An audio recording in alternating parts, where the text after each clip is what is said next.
Buen día tengan todos ustedes. Bueno, pues quiero decirles que yo estoy muy emocionado y estoy emocionado porque celebramos casi 2000 años del sacrificio, de la muerte de nuestro Señor Jesucristo, y hoy es un domingo que se celebra como resurrección. Antes de hablar de esto de la resurrección y por esa emoción que nos provoca el que hayamos sido rescatados, salvados, aunque a un hombre en esos tiempos le costó dolor, le costó, como dice, sacrificio, y realmente él sufrió esos días. Para nosotros son días, pues sí, de celebración, porque hemos sido rescatados y salvados de nuestra vana manera de vivir. En las 7 palabras que se celebran el viernes, Jesús nos da ejemplos muy fuertes acerca de su carácter y de su forma de pensar. El primero es: Padre, perdónalos porque no saben lo que hacen. Ahí no es que disculpe la ignorancia de la humanidad, sino que Él actúa con amor, y una de las lecciones es el perdón a pesar de la situación que estaba viviendo, de ser acusado injustamente, vituperado, clavado en una cruz. Él estaba pidiendo que el Padre perdonara a la humanidad. En la segunda palabra es un ejemplo de salvación, en donde Jesús perdona o le dice a uno de los ladrones en la cruz que se vea arrepentido, porque el otro está realmente gritando y blasfemando, y se voltea y le dice al que le contesta: él ningún mal ha hecho, nosotros estamos aquí porque lo merecemos. Pero Jesús se voltea y le dice: de cierto te digo, hoy estarás conmigo en el paraíso. Eso nos da un mensaje de esperanza, de salvación, para aquellos que quizás dicen: yo no puedo ser perdonado, lo que he hecho, las situaciones que he vivido o los pecados que he cometido no me acercarían a Dios. Se equivoca, porque Dios perdona todos los pecados, ama a todos los pecadores, y por eso envía a su Hijo Jesús para rescatar y para salvar lo que se había perdido.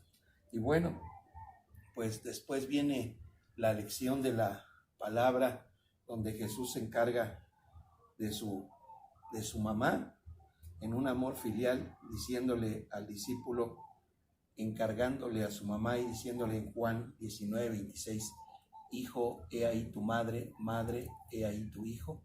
Y bueno, aquí vemos que Jesús nunca desampara, tiene un amor filial muy fuerte y no va a dejar desamparar a aquella hermosa mujer que le dio la vida, aquella hermosa mujer que estuvo con él cuando nació, y lamentablemente y con un dolor muy profundo en el corazón cuando Jesús estaba siendo crucificado.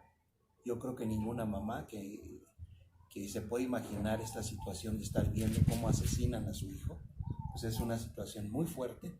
Sin embargo, Jesús ve su dolor y no quiere más dolor para ella, sino que se le encarga al apóstol Juan y le dice a ella: he ahí tu hijo, en Juan. Y bueno, dice la Biblia que desde aquella hora Juan el apóstol, que era el más joven de los apóstoles, la recibió en su casa. Entonces es algo maravilloso, es algo que nos sorprende, ese trato, ese amor, esa honra que dice la Biblia: honrarás a tu padre y a tu madre para que te vaya bien. Y Jesús honró hasta el final de sus días.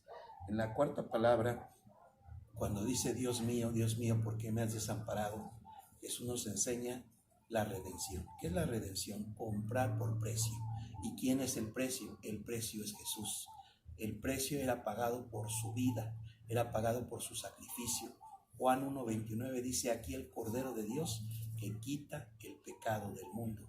Entonces Jesús pagó en la cruz el sacrificio, la redención, nos compró por precio. Y por eso dice en ese momento: ¿por qué me has desamparado?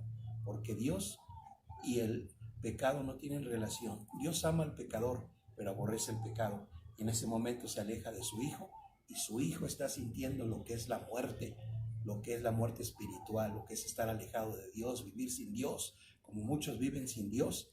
Pero Jesús cargó el pecado en él y lo llevó a la cruz. En la quinta palabra, cuando dice tengo sed, y lo expresa en Juan 19:28, Jesús no solamente está expresando una sed fisiológica que era de entenderse debido ya a las horas que habían transcurrido y donde había sido maltratado, llevado de un lugar a otro, sino que Jesús también está expresando una sed que tiene de almas, de personas, de gente que se arrepienta, de gente que pueda mirar a la cruz y decir: yo confío en ti, Jesús, y creo en tu sacrificio. En la siguiente palabra, que es la sexta palabra, dice: consumado es, Juan 19:30. Y ahí la palabra consumado, terminado, concluido. ¿Qué es lo que era consumado? Lo que era consumado es que el pago por el pecado estaba hecho. Jesús estaba cargando el pecado de la humanidad en él y estaba llegando a su fin, derramando su sangre, dando su vida para que el hombre fuera perdonado. Por eso está diciendo: consumado es. Y la séptima palabra que dice: Padre, en tus manos encomiendo mi espíritu, Lucas 23:46. Y expira. Esa palabra nos habla de confianza.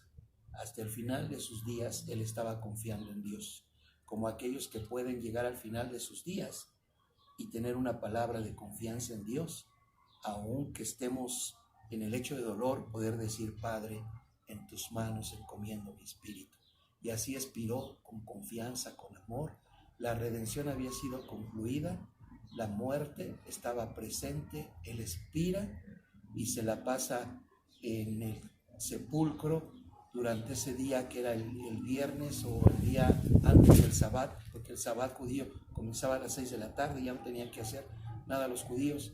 Y desde el viernes, todo lo que es sábado hoy, él permanece en la tumba, él permanece en la muerte, y hoy se celebra el domingo de resurrección. Y el domingo de resurrección dice mucho en la palabra de Dios. En Juan capítulo 20 habla acerca de todas esas situaciones donde están involucrados los apóstoles, María Magdalena, donde se aparece a los discípulos, donde Tomás incluso tiene una incredulidad diciendo: yo hasta no ver, no creer. Cuando Jesús resucita el primer día de la semana, que viene a ser hoy domingo, después de las 6 de la tarde, de las 6 de la mañana, Jesús resucita, ya no lo encuentran en la tumba. Tú lo puedes leer en Juan capítulo 20, y muchos son testigos de ello. Muchos que habían huido, como Pedro, que lo había negado 3 veces, ahora está sorprendido y se le aparece Jesús a María Magdalena, a Pedro, a los demás discípulos, se reúne con ellos y hay muchos testigos del poder de la resurrección. Y yo quisiera concluir con esto: el poder de la resurrección es lo más grande en el cristianismo, porque no tenemos un Dios muerto, tenemos un Dios vivo, un Dios que resucitó al tercer día, un Dios que se levantó entre los muertos y que es poderoso y que tiene poder para cambiar tu vida, para bendecir tu vida, para darte una vida nueva, porque Jesús es el camino, la verdad y la vida, y lo mostró cuando solo descendió a la tumba y estuvo ahí durante todo ese viernes, sábado y hasta la mañana del domingo, pero resucitó. Y resucitó para que tú y yo sepamos y creamos que tenemos un Dios poderoso y que tenemos un Dios vivo y que tenemos un Dios milagroso. Y dice Hebreos 13:8, con esto concluyo: Jesucristo es el mismo ayer, hoy y por toda la eternidad. Que Dios te bendiga, y cuando pienses en tu Salvador, piensa en esto: tenemos un Dios vivo que prometió: donde 2 o 3 están en mi nombre, ahí estoy yo en medio de ellos. El Señor te bendiga. La paz de Dios contigo.